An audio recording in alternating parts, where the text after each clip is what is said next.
La Bible dit, vous les reconnaîtrez par leurs fruits. Amen. Où l'arbre est bon, son fruit aussi est bon. Où l'arbre est mauvais, son fruit aussi est mauvais. Sabana yanzambe bakende na concert. Vraiment en tout cas, on est allé on dirait c'est pas bon.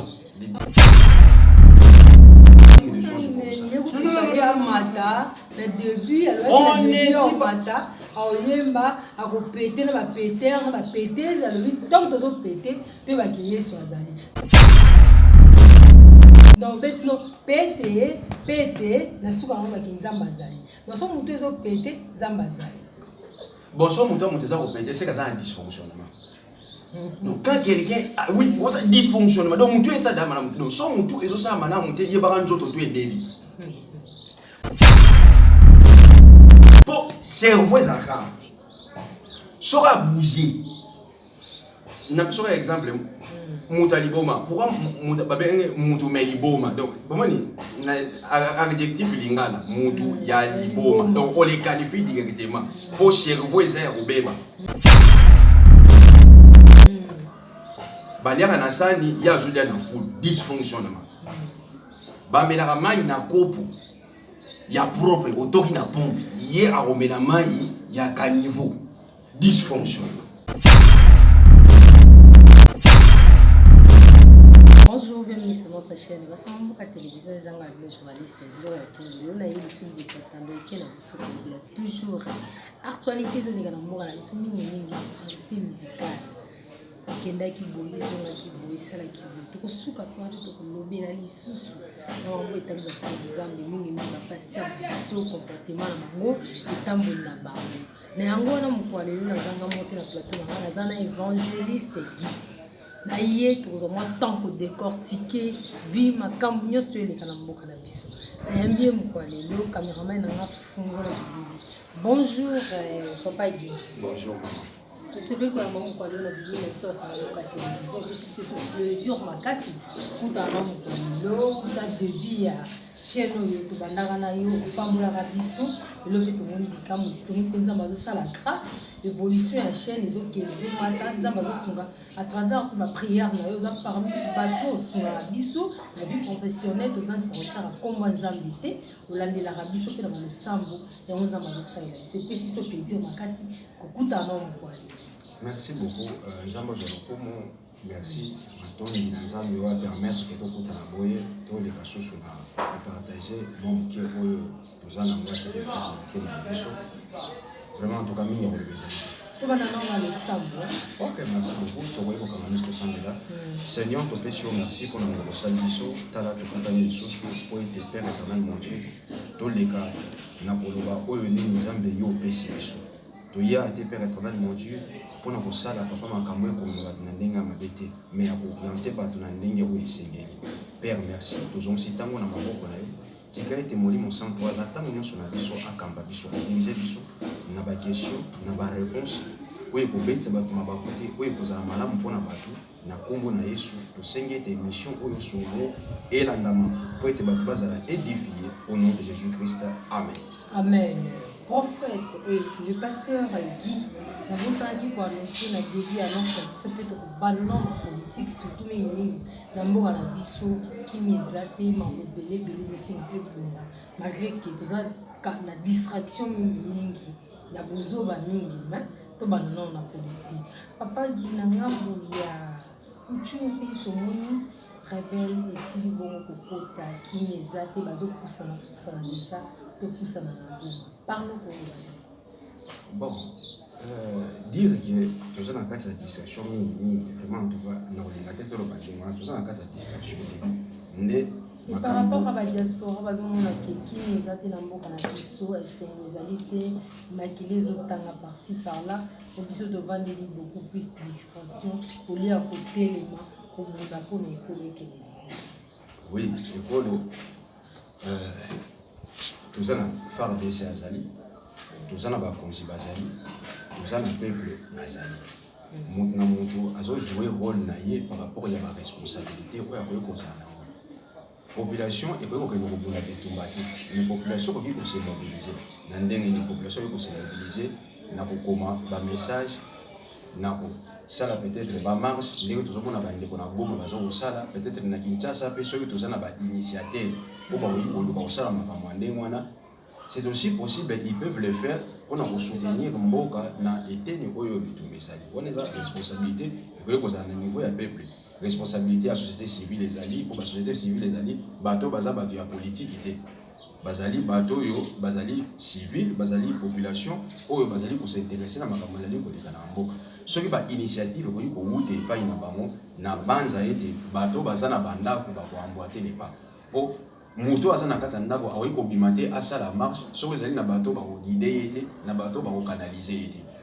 na niveau d'autorité ba responsabilité ezali na ba contact oyo mboka na biso République démocratique du Congo azana ngo na ba mboka mosusu ya libanda à part wana tozali na mapinga na biso ya FARDC oyo yo population endima kopesa bana na bango bakota na armée po babunda donc eza pe contribution ya peuple donc papa moko aboti mwana na ye akomi militaire po abundela mboka eza pe contribution ya population mwana wana komi militaire azobunda pona défense ya mboka c'est important bato FARDC aza pona na este abunda c'est très important mais biso tokoki kosoutenir tozala na ba message ya bien kokoma na ba réseaux sociaux tozala na ba information ya malamu ya kokabola tozala na maloba malamu ya koloba likolo basoda na biso parce que baza kobunda bitumba pona kodéfendre mboka na biso oyo ezoleka na este ezosala biso bato toza na ouest pasi donc tu ko fanda niente koloba ezala tanga nde nazali boso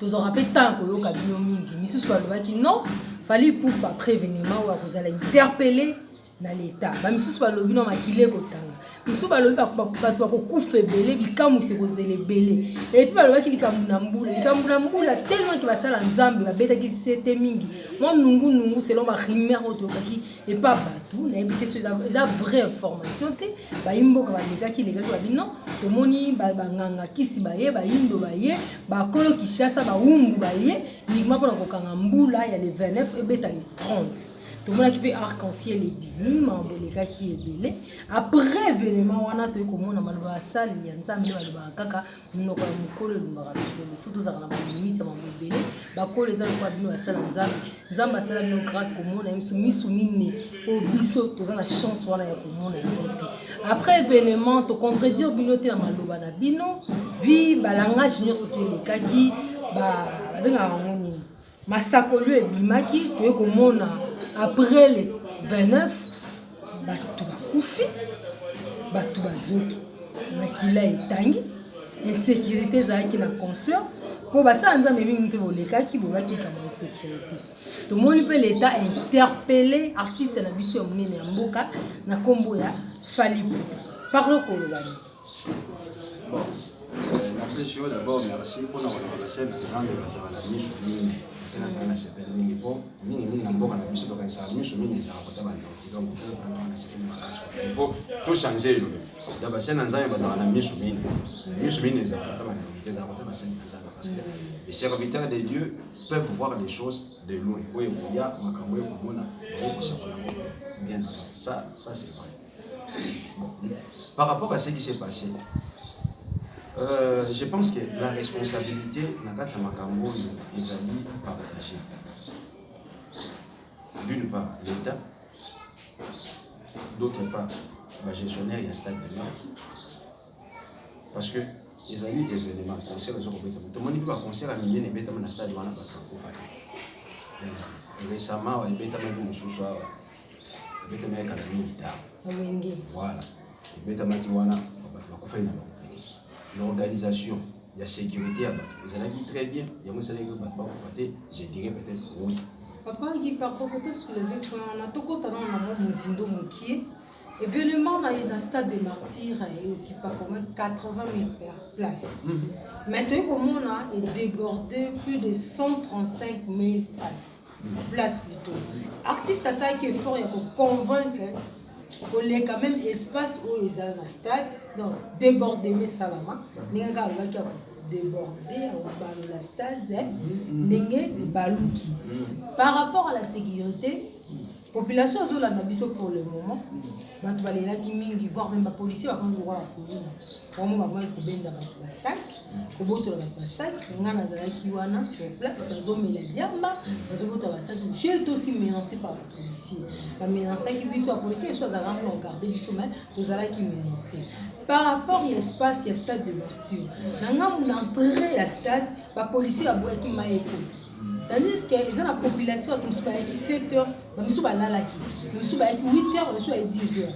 Comme il m'a 20 heures, 21 heures ou bien 19 heures. Au mairie maïté pour la catastrophe maïté noté comme 2000 francs. Moi noté comme 500 francs noté comme 2000 francs. Oh bah attendez que na biso la diaspora 2000 francs c'est-à-dire $1. Moi il va noté comme 1 point moins tiers on a bah centime moi besoin ma béni wana. Donc, il va être bon, mais la stade va obliger de valeur il y a 2000 francs. Population n'a plus besoin de maille, la police a besoin de maille. Par rapport à la sécurité, police est vraiment la possibilité de maintenir la sécurité de la stade vis-à-vis de la population. Nous avons baissé même les policiers parce que parmi les noms, la police nous soupe là. Mais qu'est-ce que vous continuez là? Oui, ministre des Affaires intérieures, il y avait 2 policiers qui sont morts et puis le reste de la population. Mais je dirais ceci. Et c'est un événement. Concert, c'est un grand événement. L'artiste et musicien, il est d'actualité. Ça, on devait le savoir. Je prends un exemple. Dans les années 2000, Maman Laure Mbongo a fait un concert à Londres. Comme à Londres, les côtés dans la salle pleine, débordée. Responsable de l'organisation batali débordement oyoyo nakati nana libanda ba moni qui habité concert moyen beta na lieu où il a sauté on décale le concert un jour ou 2 jours il y a on décalé concert baye ko décaler concert baye ko pesa y place où ils allaient qui imprévu parce que ils allaient qui salle à munene ne ba délocaliser concert ba tout ba ko beta et les gars qui traînent. Je pense aussi et ça va mailler les fallait plus sous ça. Il fallait bon organisateur dans le but biso les engagés bon biso parce que je suis congolais d'une manière générale. Il fallait ba responsable bon organisateur il fallait battre parce que bozana ba billet bozo teke là-bas. So bon moni ba billet peut-être ça dit épuisé. C'est l'un des éléments. Oui on l'a dit non tout le monde déjà ndenge zo kende la capacité il y a stade et ça dit bien connu. Quand bozo teke ba billet je sais que non na ba préparatif nous surtout matière un peu papier et ça toujours exagéré balé qui ça moins sauf au moment de la mission de l'exagération et l'équipe de l'eau de l'exagération donc on peut changer maïe sur ça on peut peut-être un artiste qui baïe c'est que non au moins n'engue de comédie awa ma capacité sécuritaire organisation pour ça il y a niveau parce qu'il y a toujours les niveaux d'organisation mais quand nous voyons que non niveau ya bato bayeli et comment dépasser le niveau d'organisation on peut même décaler le conseil. Na place que tu m'as dit mon collègue donc 2 jours ou 3 jours parce que et ça la préparation il y a bien je pense qu'ils allaient qui m'ont employé les peut-être pas au salle là donc c'est comme ça mais bon quand cela ne tient au ici comment il déjà ici comme bon je sais pas qu'est-ce qu'on peut faire normalement il faut ça décaler en haut pas préparer on le bien et permettre à côté pour ça va bien donc c'est comme ça sont pas mon condition sécuritaire ils bien où on peut mettre un service d'urgence c'est-à-dire tiata ba écran géant libanda pour permettre ba kotati ba tikali libanda à partir de libanda ba écran géant zali wana tout ça ils pouvaient regarder makambo na libanda et puis donc c'est fini donc il y a ko sala mandengo wana makambo linga ko linga bien donc je crois ça pouvait être comme ça. Parlons conseil ngani pas continuer sur la zone pour le moment pour la sécurité na mboka na biso mingi na province de Kinshasa insécurité les makasi parce que tisi ko ba corps monsieur ezomona na te paraît que dans le vent qui va sous ba policier musu pe komana ba kuluna ba botoli ba biloko on va protéger population ba pe komana ba milibi bazo mi diamba ba se droguer kaka wana na stade. Parlons conseil ngani na ba continuer biso azela na biso biso dominicaine. Bon d'abord ndeti muta kufi aza membre la famille na hotel o kamati nzo tenir OK na et bembe bang ça on va na on côté non c'est ça en fait bembe bang ça muta sa ko famille déjà yo ça n'a pas de sens et l'autre aussi que ezali que enquête ça la diligenté bayeba biso ba confandi bazawa bi tout ça ngana mais je pense bazaka na hôpital wa bazaka na hôpital bazaka na hôpital so ba mona ba il bazaka na hôpital pour muta okende bi na ndawo aussi ndé même we no tina ba ta yuko ko ki te donc bazaka na hôpital ba enquête ça la bayeba ba ko musu za wapi parce que ma famille mon toit a coupé famille na yé foyeba je peux pas ça ma tante je n'en pas dire peut-être mais quand même famille face à la réforme hein parce que moi dit sont pas bayebi bon ça la paix et puis et pas si on a des plus en plus malin et mais ceux qui boyebi dit moni ben inquiétude de vous amener les inquiétudes de vous amener madame donc moi je demanderais que bateau ba ko réseau moi na noter je crois ils en a quatre hôpital peut-être pour écouter monsieur Ro qui était enquête à la diligenté, nous faisons confiance à l'État de Nisso, nous avons confiance à lui et moi. Par rapport au lobby, il y a des ordres, c'est un comportement que nous déplorons, et ça comportement à Madame Mouté. Donc vraiment, en tout cas, je pense que l'autorité a ça de son mieux, de façon à ce que la sécurité est ça vraiment en tout cas, Madame Mouté Congolais surtout. Je remercie l'œuvre du président. Aujourd'hui, nous sommes centre d'information, le rôle de la c'est pour la former, la éduquer, ça c'est très important. Au moins, vraiment, en tout cas, nous souffrons d'un problème, il y a encadrement.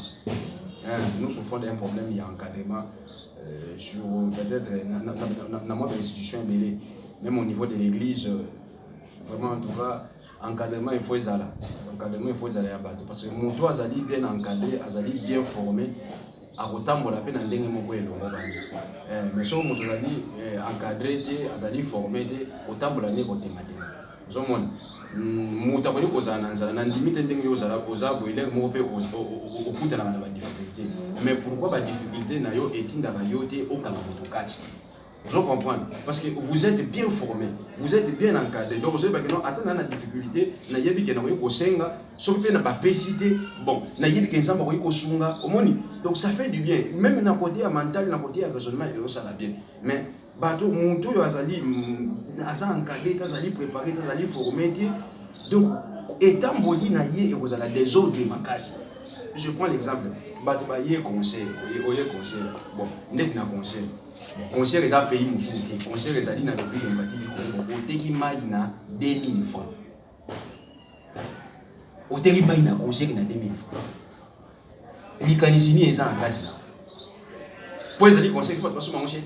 Non, peut-être qu'on les a copé, entre population et puis la police. Mais c'est ça. Quand tu as 10 dollars, tu as 5 dollars, même si bon, c'est un privilège, il faut que tu aies ma cop. C'est ça, c'est une mauvaise mentalité. C'est une mauvaise mentalité. Il y a tout un ministère de l'économie qui est chargé de déterminer le prix. Et là, on était comme ça, 500 francs. À ta conseil, il y a Nani, Betami, à ta Nil. On était comme ça, 500 francs. On était comme ça, 2000 francs. Donc, on a des exemples, ils ont bien dit, ils ont malumati, ils ont malamouté. Vraiment, en tout cas, encadrement ça. Et nous félicitons le président. L'initiative à Kanyamakasi, c'est très important. Et ça, à Kanyamakasi, c'était qu'on ajoute encore d'autres initiatives. Tout ça, c'est un peu Bazali élevé en dignité. Et ça, la autorité étatique, ça, c'est un peu Bazali célèbre, Bazali mécène, Bazali vraiment en tout cas, qu'ils emboîtent les pas dans la formation des jeunes, dans la formation des bilingues, et que ça, la malam, pour éradiquer le comportement et ça, malam, et bébé, ça va venir. Et puis, c'est évangélique. Tout le monde soulevé comme on a l'église dans Mangomba, tout un problème d'encadrement, dans le cannabis, on a vu pour nous de Kinshasa. Mais quand on a avant l'événement, avant un jour, on a quitté le prophète Denis Lessi. Mais avant, on a annoncé il y a un événement où déjà, on a qui collé dans les médias, dans le biseau, il va toujours péter, vous allez bêler, la consort, il y a les 29. Et ceux qui peuvent en attaquer, avant un jour, il y a le 29, le 28, pendant la nuit, le prophète Denis Lessi a prié qui a le stade Mboulebe Tata, Fukama qui a dit Mboulebe Tate, Senga qui n'a pas d'anza mignon, mais à soutenir artiste na biso, à Senga qui peut soutenir la pétière, la pétesse, base de belé, la consort, il y a le 29. Parlons pour le Vanini, pour soulever un encadrement, pour enlever le problème. Voilà, Bible Bina Malachi chapitre 2. Dans la bouche du serviteur de Dieu, na monoko mosali na nzambe ebimaka maloba oyo ebimaka bato na bolamu ebimisaka maloba oyo ya bosungi. Ça c'est comme ça. Ebimaka na makambo ndenge wana. Bon, kobengisa bana ya nzambe bakende na concert. Vraiment, en tout cas, on est allé on dirait dans beau salut mon makambo. C'est pas bon de dire des choses comme ça. Le début, alors le début au matin, au yemba, à péter, à péter, à péter, à lui, tant que tu péter, tu vas qu'il soit zali. Donc, sinon, péter, na souka on va qu'il zambazali. Nous sommes tous au péter, zambazali. Bon, si on monte au péter, c'est que ça a un dysfonctionnement. Donc, quand quelqu'un, oui, dysfonctionnement, donc, tu es ça, madame, donc, son moutou, et ça, madame, tu es baran joto, tu es débit. Pour cerveau, ça a sera bougé. N'a pas exemple, moutali boma. Pourquoi moutou meli boma? Donc, comment ni adjectif lingala, moutou ya boma. Donc, on les qualifie directement. Pour cerveau, ça a robeba. Baliara nasani ya julia na full dysfonctionnement. Bamela mai na kopo ya propre otoki na pompe ye aromela mai ya caniveau dysfonctionnement. Donc alors ça la makambo ndenge esengeli bato basala. Le monde a été créé par Dieu. Genèse chapitre 3 verset 15. Bible le dit. Je mettrai inimitié entre ta postérité et ma postérité. Le diable a sa postérité. Dieu en a aussi la sienne. Mais maintenant, on ne peut pas conduire le peuple de Dieu par, entre guillemets, un serviteur de Dieu, dire aux enfants de Dieu d'aller. Ça ne peut pas se faire. Non, il avait demandé Dieu a ses musiciens qui jouent au compte du Seigneur pour satisfaire les enfants de Dieu. La Bible dit, tout ça, la makambo ezali louable. Makambo ezali bien. Romains chapitre 12, verset 1 à 2. Bible et le Bible. Tout le makambo ezali malamu oyo ekupesa lokumu epai ya nzambe. C'est là où se trouve la responsabilité d'un serviteur de Dieu. Il conduit les enfants à aimer le Seigneur et à se plaire de Dieu. Akoki kotingi kabadute na makambo oyoyo ekopesa nzambe lokumu te. Ça ne peut pas se faire. Wana yami bali. Un serviteur de Dieu n'a pas la responsabilité de pouvoir aller prier na kati ya makambo oyoyo etali nzambe te. Bible le bina biso clair na mukanda 1 Thessaloniciens. Bible le bina biso les mystères de l'iniquité agit. Pendant que le Saint-Esprit est en train de travailler sur la terre, les mystères de l'iniquité aussi agissent sur la terre. Et Dieu a laissé que les ministères de l'iniquité agissent aussi. Mais ces enfants, le Saint-Esprit travaille pour le compte de son peuple. Donc il y a différence de choses. Sur le dans Mukanda Apocalypse, la Bible dit ceci. Lorsque les premières sceaux furent ouvertes, il y avait un ange, un chevalier blanc qui était sorti. Il est parti pour vaincre. C'est l'image d'un faux prophète.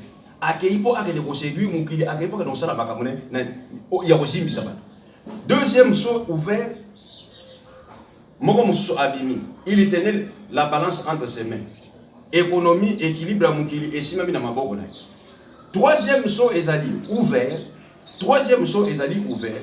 Balobi, chevalier Moussou Abimi, c'était l'esprit des morts accompagné des séjours des morts.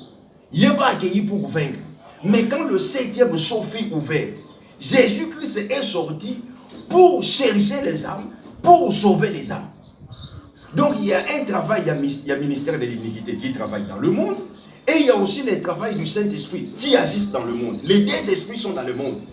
Maintenant, un serviteur de Dieu ne peut pas se permettre de conduire les gens là où se trouve le ministère de l'iniquité. Et vous savez, mais il y a le barami, mais on va ça en Zambie, on va ça en Zambie. Ma maison, ma vidéo à l'iniquité, na bonzo bima, car bon bazo sainté, ma baiser belé escroquer, car bon pasteur Moussa lobby, batama boma, batama boma, vous dans l'église, nous avons dans les bons, nous avons tout péta. Babino dans ma bombe, bolo ba amen, amen. Le monde de ma belle, on te voit sans âme. Il y a le bien à naître. À combien d'années va péter, ma péter, c'est bon, la vie bien stade. Pour péter la vie ensemble, là, écoute, dans les nzemounaye, à une bande avant, nous sommes devant papa, les papa mata, nzemounaye, il va les a kitoko, kitoko, kitoko, là, qui bonze mama lili, malili. Donc, ils sont normal. La Bible dit, vous les connaîtrez par leurs fruits. Amen. Où l'arbre est bon, son fruit aussi est bon. Où l'arbre est mauvais, son fruit aussi est mauvais. Ba fruit ezo komonana, ba mbume ezo komonana ke azama be. Et mon appelé. Ndabisa ba prophétie. Azama be. Et bon comme ça prophétie et ça va muli mwanza me demisa prophétie. Na muli mwanza tane me sa prophétie. Mbu satana boye biso mama solo. Auto qualifier ya solo satana yebiso obota na famille na bino bo tata na bino basala ka yebosa satana lobango. La Bible dit dans 2 Corinthiens chapitre 3 sur la bosanité. Les diables se déguisent en anges de lumière pour dire aussi des bonnes choses aux gens. C'est une séduction. Apocalypse, quand le premier sceau fut ouvert, il y avait un cheval blanc qui était sorti. C'est l'esprit du faux prophète. Il était sorti pour prêcher des mauvaises choses, de ne pas dire la vérité. Et cet esprit travaille dans le monde. Le diable est religieux. Pour exalter Satan, le diable est religieux. Akutanina Yesu Christo, a cité Yesu Christo, Psaume chapitre 91. A Yesu Christo, il est écrit, jette-toi. Le diable est religieux. Le diable était avec Dieu au ciel. Le diable connaît la religion. Le diable est religieux. Tout le Satan est religieux. Mais nous avons l'esprit de Christ. C'est ce qui est différent. Nous avons Christ. Christ est avec nous. C'est ce qui est différent. Le diable a des faux prophètes. Le diable a des faux pasteurs. Le diable a des faux évangélistes. Le diable a des faux serviteurs. Ils enseignent la parole. Mais une parole de Dieu tordue. Malobanza de Babalousa. Nenge moko satana. Asala qui est pas Jésus Christ. Dans Matthieu chapitre 4. Ayébisier, il est aussi écrit en citant Psaume 91. Jette-toi et il ordonnera aux anges de pouvoir faire quoi? Bayamayo. Yesu Payebissier, il est aussi écrit. La Bible s'explique par la Bible. Si le diable prononce, il est écrit, nous allons prononcer, il est aussi écrit. Amen. Il a ses serviteurs. Et je ne suis pas étonné quand je vois des tas de choses. C'est la preuve à suffisance. Le maître avait dit, il y aura des faux prophètes, il y aura des faux serviteurs. Et ils sont là, en train d'opérer. Mais nous avons les Christ. Nous avons celui qui était mort, ressuscité. Et il est revenu habitant en nous par les Saint-Esprit. Nous savons écouter et voir. Nous connaissons les paroles diaboliques. Quand quelqu'un prononce, nous savons que ça ne vient pas de Dieu. C'est Satan qui parle en nous. Et c'est comme ça, c'est simple. Donc je ne suis pas étonné. À connaître ressemble un stade de Martyr, je ne suis pas étonné. C'est l'œuvre diabolique. Parce que le véritable, il parle pour le Seigneur. Pour le compte du Seigneur, pour le compte du royaume. Lui aussi parle pour le Seigneur. Il ne parle pas pour le Seigneur. Il ne prêche pas la parole de Dieu. Satan attend qu'il puisse au chapitre 91, il reçoit Jésus. Jésus, il est aussi écrit. C'était la fausseté. Quand les diables prononcent la parole du Seigneur, ils les prononcent avec ruse à l'intérieur. Ce n'est plus la parole de Dieu. Son Satan a l'objet de l'Obanzam, et il a sous Satan, et Satan a ruse dans la et ça ruse dans la tant abîmé sur ruse, il est aussi écrit, tu ne tenteras pas les Seigneurs. Comment Jésus a compris que ça c'est une tentation pour les diables? Parce qu'il y avait la ruse à l'intérieur. Quand les diables parlent, quand un faux prophète parle, il y a toujours la ruse. C'est pour amener le peuple à la perdition. Et son bateau. Dans la télévision, apparemment c'est comme si moi je vais à 4 voir ce qu'on me dit ça la dossier nous soki bato baza ndenge wana elingi kolobaki bazaka na bolingo te bazaka bolingo te. Dans la Bible soki otangi Jean chapitre 20 lisumu ya liboso esalama ntango Yesu Kristo asekui eza lisumu ya incrédulité moto asalango disciple ya Jésus Christ comme ne Thomas batango Yesu azoyebisa bango avant kufaka soki nakufi na oseko soki nakufi na oseko esalami ke Yesu akufi Yesu aussi. Dans 1 Corinthiens chapitre, dans 1 Corinthiens chapitre 15, verset 1 à 5. Apôtre Paul a commis, Jésus-Christ a coûté 500 frères à la fois. Thomas a raté. Pierre n'a pas Thomas, nous avons trouvé les mains. Thomas, son amour est dit non dimati. Non dimati. Namona c'était na maboko de betaki. Likonga ne pas sorti. Wana mtima. La Bible dit 8 jours s'est passé. Elle est dit 8 jours. Le 8e jour, Jésus-Christ a dit que la paix du Seigneur soit avec vous. Il s'adresse directement à Thomas. Alors, Thomas, viens. Regarde mes mains. Regarde mon côté. Ne sois pas incrédule. À prononcer la péché à cela qui l'incrédulité. Ne sois pas incrédule. Thomas va confesser. Il dit, mon Seigneur est mon Dieu. Je ne comprends pas dire que Thomas est incrédule, on dit que tu as son disciple. Lungwa. Qui? Bon, Pierre, Jean-Jacques, Marie de Magdalene, Thomas a sous incrédulité. Jésus-Christ corrige Thomas dans la sainteté. C'est un enfant de Dieu.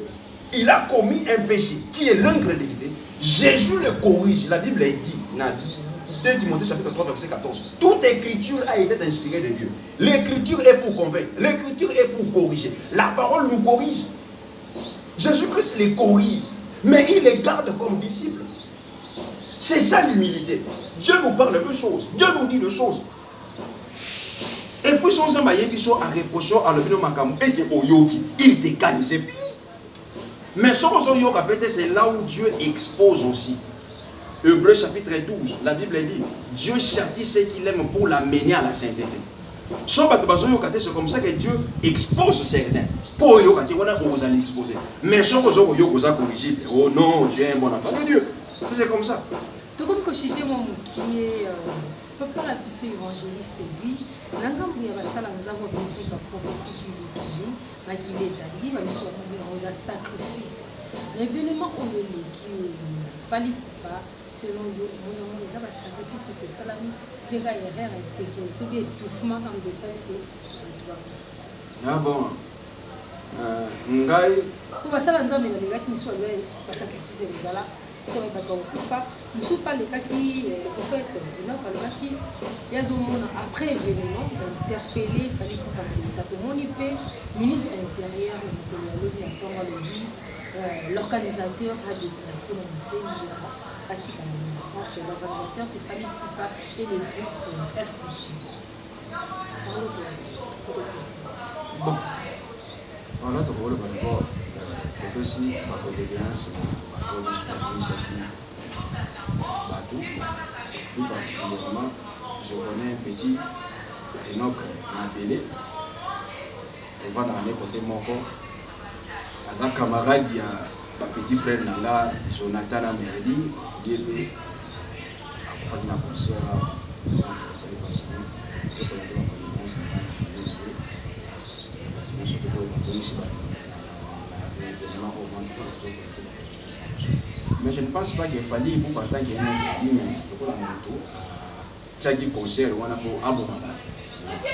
Ça, on a organisé les campagnes avec les coups.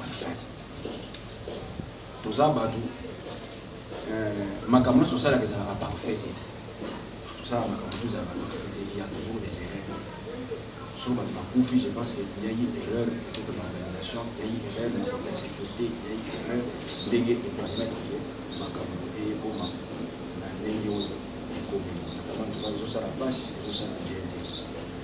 je crois peut-être aussi l'autorité le dit que non, bon, l'organisateur a déplacé. Je pense que le rôle là, tant il faut quand même soutenir la famille ou un bon ici. Na banquette tout ça, oui, c'est peut-être ça. Donc dans le cadre où les serviteurs de Dieu ont dit qu'après l'événement où il fallait vous allez interpeller, c'est ce que nous constatons. Je ne pense pas qu'il fallait beaucoup de sécurité, il y a une responsabilité. La responsabilité est partagée. Donc c'est comme ça. C'est qui t'a battu au bassin de la service de sécurité, la police, banane, tout ça. On est battu paye ça, les informations sur qu'est-ce qui s'est passé exactement. Pour écouter la niveau, ça c'est comme ça. Donc les responsabilités sont partagées. Bon. Balabaki bat ba okufa. Bat ba okufa. So ba pekisa ki bat pete. Bon, c'est anormal. Bato ba yori ki ba passer dans un balabaki bat ba okufa. Ba kiri kaka. Comment douter moi muke na. Qu'est-ce que ça te problème? Ba kiri kaka. Nzambe. Comment douter moi muke na maloba na bino. Malgré que Nzamba sala bino grâce vous a mis sur mine. Comment on a mis sur peut-être pour la distraction, nous devons monyango. Na mandoto na maloba na ba prière aux en facilité là nazo sepela mingi po olobi passer dans ça bazaka na misu mine bolu mulango kota bandoki ezaka passer dans ça c'est bien vraiment tout na parce que moi je crois en Dieu voilà non sepela nango fo bata misu mine biso na misu 8 16 les mois ça c'est bien mais yo ke lo ko mona yebisa au moni na domaine ya prophétie tout enfant de Dieu a les Saint-Esprit. Dieu confirmera toujours ce qu'il t'a dit. D'abord par toi-même. Au moment où tu as la prophétie extérieure, et ça a la confirmation à ce que Dieu m'a dit à l'intérieur. Ça c'est vrai. C'est comme ça. Au moment où tu as ah, et nous connaissons oui, c'est comme ça. Il vient confirmer. Tout ce qu'on nous dit à l'extérieur, c'est la confirmation de ce que nous avons reçu à l'intérieur. Ça, c'est très important. Ça, c'est très important. Si vous avez dit que moi, Basali Nanzame Balobaki. Vous voyez bien dans Actes des Apôtres, chapitre 20, son apôtre. Bagani à votre époque. Baok est né vers Rome. Nanzela Nakata Bato a yébisi Bamalodi. Tout déplacé pour Mabé Kozala Liboso. Yoga Batouane, papa, yo pour ça. N'est tout le monde a calme baiser ça, n'est tout le monde a nié ça libo. Hein? Yo, toi décoller non quoi ça dit. Oui bah créer, oui tu vas comme na fait dans les. Vent mo quoi mon né comme na mo irakilo.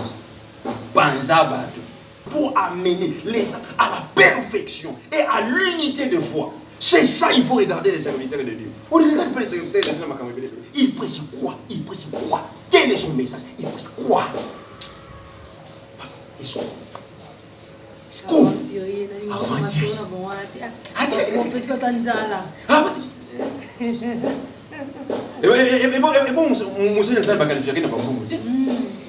Le ministère, c'est prêcher. Le ministère, c'est servir. C'est pas l'argent. Oui, le ministère n'est pas l'argent. Oui, le ministère n'est pas l'argent. N'est pas l'argent. Le ministère est en bon. Le ministère est allé l'automo. Matéa. Théa Batou. Amener les gens à l'obéissance de la foi. C'est ça là où Dieu attend. Tout païen doit avoir l'obéissance de la foi. C'est ça. Amener les gens à la foi.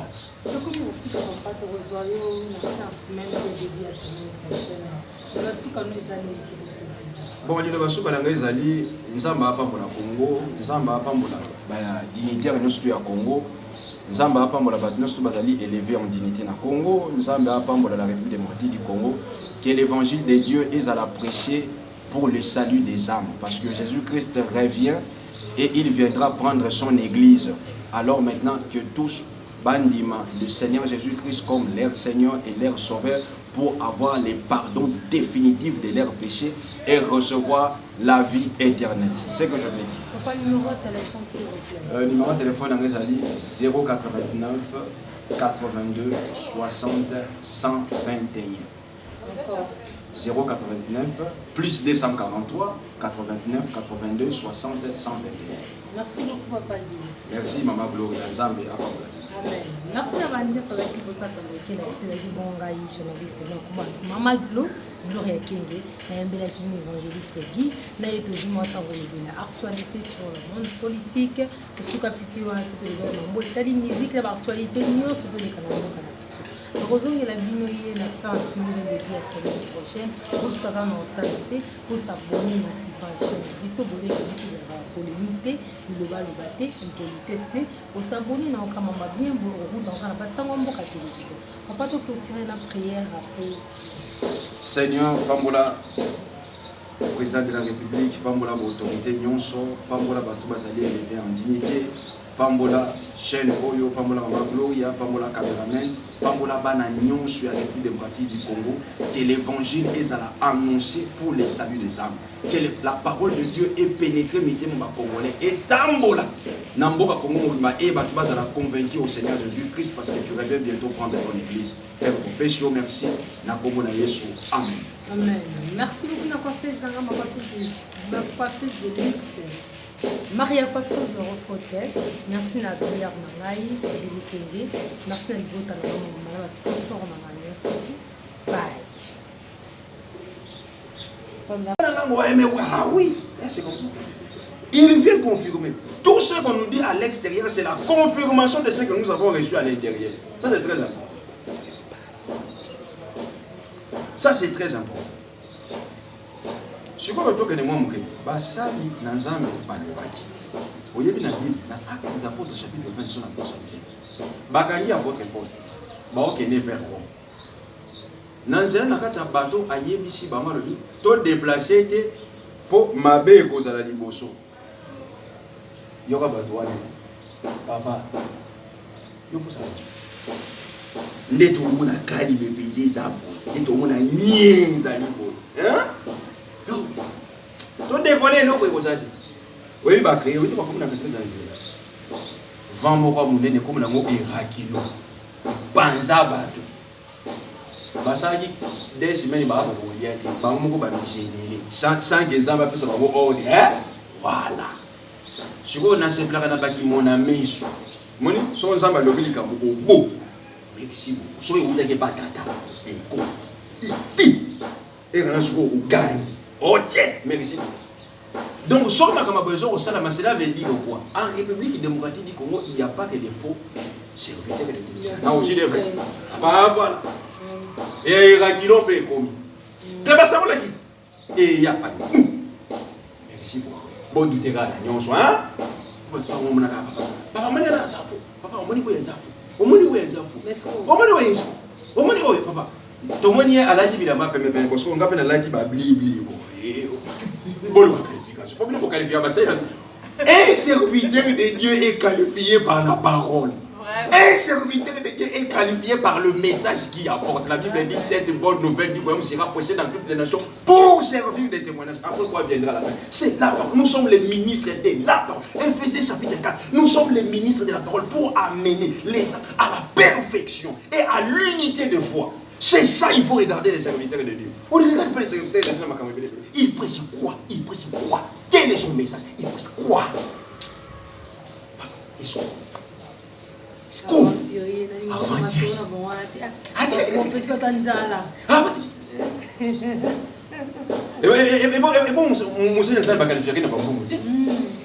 Le ministère, c'est prêcher. Le ministère, c'est servir.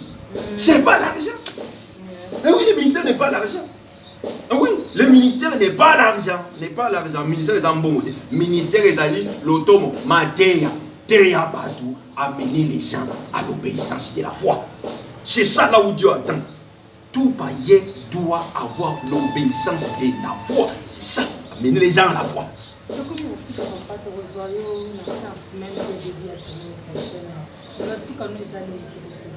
Bon, il y a des choses qui sont Nzamba pambola Congo, Nzamba pambola dignitaire nous à Congo, Nzamba pambola nous bazali élevé en dignité na Congo, Nzamba pambola la République démocratique du Congo, que l'évangile de Dieu est à la prêcher pour le salut des âmes, parce que Jésus-Christ revient et il viendra prendre son église. Alors maintenant que tous bandiment le Seigneur Jésus-Christ comme leur Seigneur et leur Sauveur, pour avoir les pardons définitifs de leurs péchés et recevoir la vie éternelle. C'est ce que je vais dire. Pourquoi le numéro de téléphone, s'il vous plaît? Numéro de téléphone en Rézali 089 82 60 121. D'accord. 089 plus 243 89 82 60 121. Merci beaucoup, Papa Guy. Merci, Maman Gloria. Nzambe Amen. Merci à Vandia sur la clip au Satan qui est la bonne journaliste. Maman Gloria Kenge, un bel évangéliste Guy, là il est toujours l'actualité sur le monde politique, sur le musique, l'actualité de sur les canaux cannabis. Heureusement que la binoye la fin semaine de la semaine prochaine, pour ce qu'on a entendu, pour s'abonner à la chaîne, biso bolé que biso la polémité, le bas le batté, on peut le tester, pour s'abonner dans le camamba bien pour dans le passé on va pas télévision. On va pas clôturer la prière après.